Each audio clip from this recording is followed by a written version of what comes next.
Good morning বন্ধুরা, তোমরা সবাই কেমন আছো? আশা করি ভালোই আছো। আমরাও ভালো আছি। শিখা হাউস লাইফে তোমাদের অনেক অনেক ওয়েলকাম আর ভালোবাসা। তো আজকে তো হোলির দ্বিতীয় দিন। যাই হোক, সবাইকে হ্যাপি হোলি। সবাই কেমন রং টং খেলছো অবশ্যই আমাকে জানিও।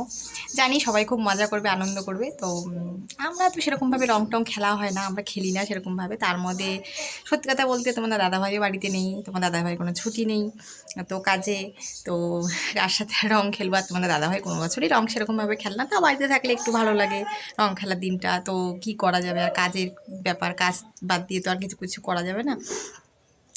তো যাই হোক, দেখি রং খেলার দিনটা কেমনভাবে কাটাই। তো তোমরা দেখতে থাকো আজকে রং খেলার দিনটা আমরা কেমন করে কাটাই, কিভাবে কাটাই। তো তোমরা কিভাবে কাটালে অবশ্যই কিন্তু কমেন্ট করে জানাবে। সবাই খুব খুব খুব ভালো মতো হোলি খেলো, আর খুব সাবধানে হোলি খেলো, যাতে কোনো ক্ষতি না হয় তোমাদের। সেভাবে সাবধানে সবাই রং খেলো। সবাইকে অনেক অনেক অনেক অনেক হ্যাপি হোলি। তো দেখতে থাকো ভিডিওটা, আশা করি তোমাদের ভালো লাগবে।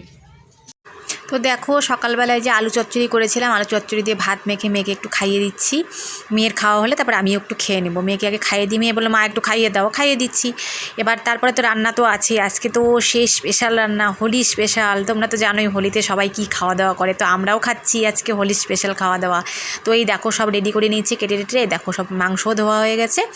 এই দেখো রান্নাও বসিয়ে দিচ্ছি, খড়ির জালে মাংস রান্না। ওফ, যা টেস্টি হয়েছিল না মাংসটা খেতে, তোমাদেরকে কী বলবো। এই দেখো মাংসের কালারটা দেখেছো, সেই টেস্ট হয়েছিল। রঙটা দেখেছো, কিচ্ছু কিন্তু দিইনি, কিন্তু এমনি এরকম রঙ হয়ে গেছে। আর এই দেখো আমাদের পাশের বাড়ি থেকে আমার রান্নাবাড়ি সব কমপ্লিট হয়ে গেছে আমার। এইবার দেখো আমাদের পাশের বাড়ি থেকে ওরা সবাই এসেছে আমাকে আবির দেওয়ার জন্য। আমি কিন্তু কোনো বছর আবির খেলি না, মানে অনেক বছর থেকে প্রথম বিয়ের পর খেলতাম, কিন্তু বিয়ের অনেক বছর পরে তারপরে না আর আবির খেলতামই না, মানে একদমই খেলতাম না। ওই মেয়ে একটু দিত, আমি একটু মেয়েকে দিতাম, ব্যাস এইটুকুই। তো পাশের বাড়ি যে কাকিমা এসেছে, তারপরে পাশের বাড়ি আমার সব ননদরা এসে, তাদেরকে একটু আবির টাবির দিলাম, বাচ্চাগুলোকে একটু আবির দিলাম, ওরা একটু আমাকে আবির দিল। তোমরা বলতে পারো অনেক বছর পরই আমার এবার একটু আবির খেলা হলো আমার একটু, মানে সত্যি কথা ওদের জন্য, ওরা এসেছিলো জন্যই ওদের জন্য একটু আবির আমার খেলা হলো। কারণ অনেক বছর পর এবার আমি আবির খেললাম, অনেক বছর ধরে আমি আবির খেলি না। তো যাই হোক, খুব ভালো লাগলো মনটাই। যে দেখো আমাদের আরেকটা বাচ্চা, আমাদের পাশের বাড়ি সব, এই যে আমার আরেক ননদ, আমাদের সব পাশাপাশি বাড়ি, এরাই সব এসেছে আমাকে আবির টাবির দিতে। তা আমি ওদেরকে দিচ্ছি, ওরাও আমাকে দিচ্ছে। তো আজকে খুবই মজা হয়েছে, খুবই ভালো লাগছিল। তো অনেক বছর পর খেললাম, তো ভালোই লাগছিলো। তো মেয়েকেও একটু দিয়ে দিলাম, বললাম আয় তোকেও একটু দিই, তুই কেন বাদ থাকবি, সবাইকে দিচ্ছি, তোকে একটু দিয়ে দিই। তো সবাই মিলে একটু আবির টাবির খেললাম। মানে রান্না করার পরেই এগুলো করেছি, রান্নার আগে তো এগুলো করা যাবে না, জানোই তো রান্না করব, সব আবিরের গুঁড়ো টুড়ো পড়ে যাবে। তো আজকে সত্যি কথা বলতে আজকে আবির খেলার দিনটি খুবই মজা করেছি, খুবই আনন্দ করেছি। কিন্তু একটা জিনিসই খারাপ লাগছিল, যেটা তোমাদের দাদাভাই বাড়িতে নেই। তোমাদের দাদাভাই থাকলে হয়তো আর একটু আনন্দ হতো। তোমাদের দাদাভাই যদিও আবির খেলে না, কিন্তু তা হলো বাড়িতে থাকলে একটু আনন্দ পেতাম। আর মেয়ে আমাকে একটু আবির দিয়ে প্রণাম করে নিল, আর আমি বললাম একটু ভালো থাক, সুস্থ থাক, আমি একটু বেশি করে আশীর্বাদ দিয়ে নিলাম মেয়েকে ভালো। তো বন্ধুরা, স্নান ধান করে খাওয়া দাওয়া করে এই যে এসে একটু বসলাম, এখন একটু রেস্ট করব যদিও। তো ভাবলাম তোমাদের সাথে একটু কথা বলি, ভিডিওটা শেষ করব। তো যাই হোক, কালকে তো ঠাকুরকে আবির দিতে পারিনি, কালকে যেহেতু গ্রহণ ছিল। তো গ্রহণের মধ্যে ঠাকুরকে আবির ছোঁয়ানো যাবে না, সেই জন্য আবির দিতে পারিনি।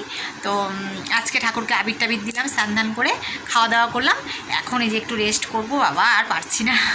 তো আজকে যদিও এক তরকারি ভাতই খেলাম, কিন্তু ভালোই খেলাম, এক তরকারি ভাত খেলেও ভালো খেলাম। আর কিছু রান্না করতে পারিনি গো, মানে ওই যে দেখলে তো তোমরা আবির টাবির খেললাম, সবাই আসছিলো, পাশের বাড়ি সবাই এসেছিলো। তো ওদের সাথে একটু আবির টাবির খেললাম, তো সেই জন্য আর রান্না সেরকম কিছু করতে পারিনি, বেলা হয়ে গেছিলো। আর বেশি কিছু রান্না করতে গেলে আরও দেরি হয়ে যাবে। আর তোমাদের দাদাভাই বাড়িতে নেই, তো তোমাদের দাদাভাই থাকলে তোমাদের দাদাভাই একটু ভাজা টাজা সঙ্গে লাগে। তো দাদাভাই যেহেতু বাড়িতে নেই, রাত্রিবেলা খাবে তোমাদের দাদাভাই, মেয়ে আর আমি দুজনে খাবো। তো আমাদের এক তরকারি দিয়ে ফাটাফাটি খাওয়া হয়ে গেছে। তো সেই মজা করলাম। যাই হোক, সেই আবির খেলাম, অনেক বছর পর আবার একটু আবির খেললাম। অনেক বছর ধরে আমি আবির সেরকমভাবে খেলি নয়, মেয়েকে একটু দিই, মেয়ে আমাকে দেয়, ব্যাস এতটুকুই। তাছাড়া সেরকমভাবে খেলা হয় না। তো আজকে যাই হোক সবার সাথে একটু আবির খেলা হলো অনেক বছর পরে, বেশ ভালোই লাগলো। তো তোমাদের আজকের ভিডিওটা কেমন লাগলো অবশ্যই কমেন্ট করে জানাবে। আর তোমরা কেমন রং খেললে সেটাও আমাকে কমেন্ট করে জানাবে। আর যদি আমার ভিডিওটা ভালো লেগে থাকে অবশ্যই চ্যানেলটিকে সাবস্ক্রাইব করে দিও, আর বেশি বেশি করে শেয়ার করে দিবে, অবশ্যই লাইক করে দিও যদি আমার ভিডিওটা তোমাদের ভালো লেগে থাকে।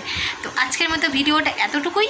নেক্সট ভিডিওতে আবার তোমাদের সাথে দেখা হচ্ছে, ততক্ষণ সময় ভালো থেকো, সুস্থ থেকো, টাটা।